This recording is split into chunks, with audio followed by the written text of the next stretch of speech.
Hey guys, Omni here. So last night I watched the final entry in the Fear Street trilogy on Netflix. If you want to see my reaction, I've got the full watch along over on Patreon, or if you become a member here on the channel, gets you access to that as well if you're interested. But yeah, we come to the conclusion here, all the same people involved, same director, same writer, same everything. We go back to the core cast.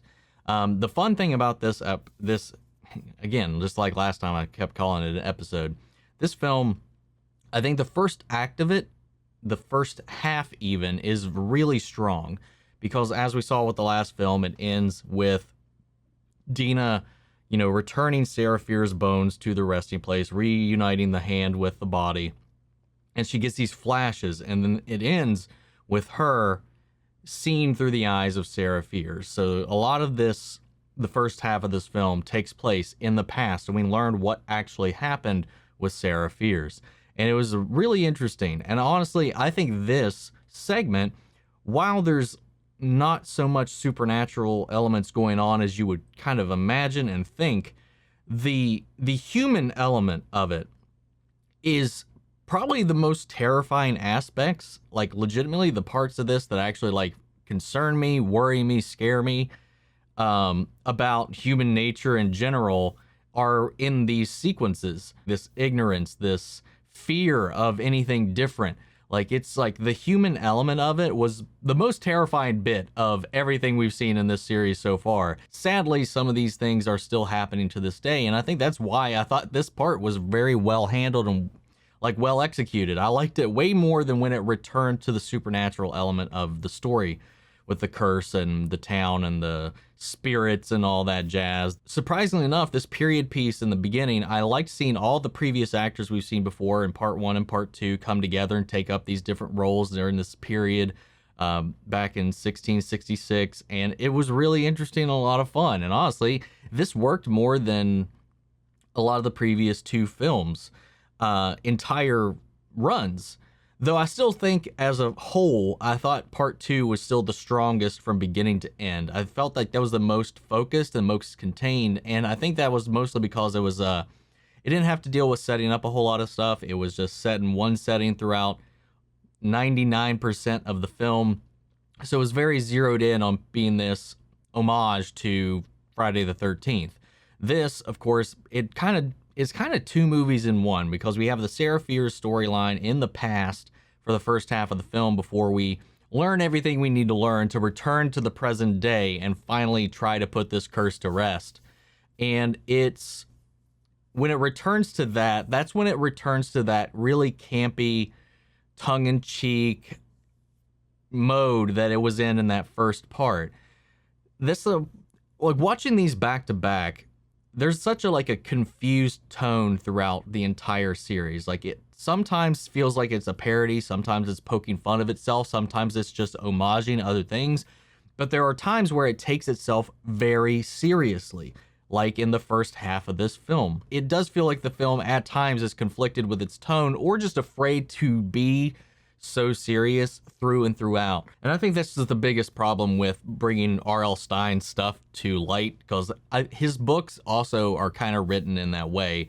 Like, they're so, like, what's the word? Kind of like a parody of horror in the way that he writes. It's just like this exaggerated, sometimes cartoony, no matter how dark the material actually is, it still has this weird element of it where it doesn't always feel like it's taking itself seriously, and that's how this movie feels. But then it does take itself seriously, so it's always at odds with itself throughout. When you separate the first half of this movie from the second half of this movie, the second half is at least a lot of fun, seeing them come up with an idea to kind of bring this thing to a close. The twist in this, as well as to how this is all coming together, why this is all happening, was also just kind of underwhelming. I don't know. I think this one also kind of struggles with its pacing, because it's gotta introduce the backstory to everything that's led up to this point so far, while it's at the same time return and conclude it all. So it's just, I don't know. I feel like this either needed another part or just another go over on the script. That's about all I can say about it. In the end, as the third part of this little trilogy.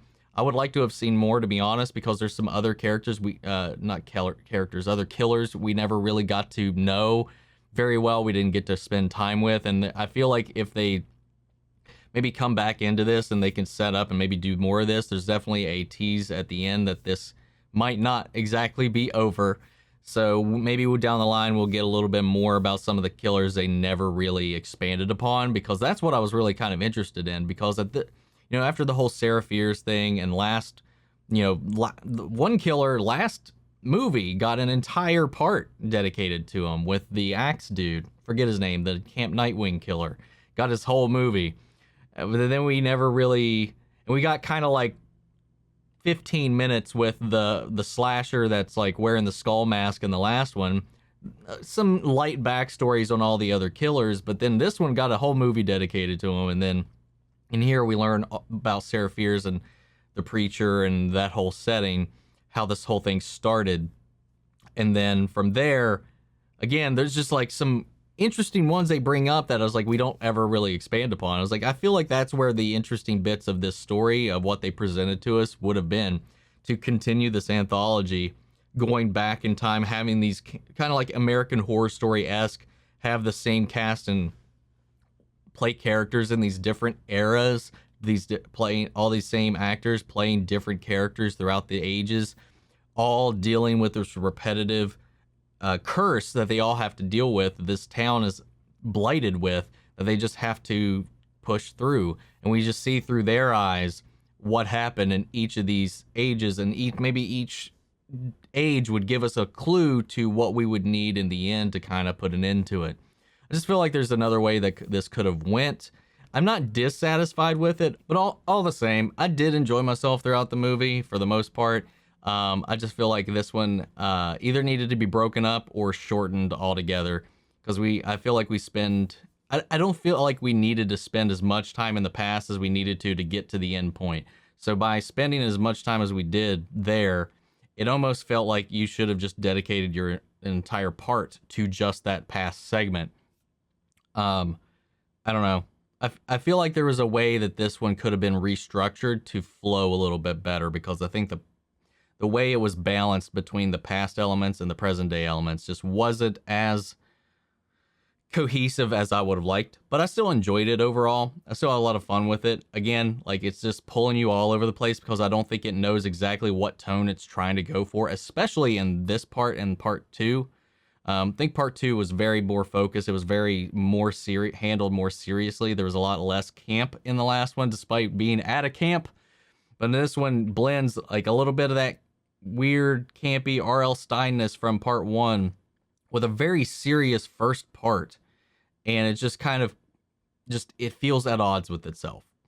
That being said, it's still pretty decently well made. It's still a fun ride. Everybody in this gives a decent or fun performance. It's a fun watch. If you got time to kill, I do recommend checking it out, especially if you're a horror fan or a fan of R.L. Stine in general. It's not a bad watch. I just I don't love it. I don't hate it. It was all right. I enjoyed it. It was a pretty good Netflix original trilogy. So I'm curious to see if they do more with these, what they do with it. Maybe they come back now that this director and the writers have done this once. Maybe they can get a little bit more of a groove getting into it if they come back to it, if they keep the same people making these, if they do come back for more. I'm curious to see how a follow-up would go with this kind of experience under their belt now. But guys, if you've seen the trilogy all the way through, sound off the comments. Let me know your thoughts. Which one was your favorite part? What was your favorite killer? What's your favorite moment? Your favorite character? Sound off the comments, and we'll carry on that conversation after the video. Huge shout out to our Patreon legends, Mandy Scher, Ryan Karen, Jason Coleman, and Philly Vane. Thank you guys so much, as always, for your support.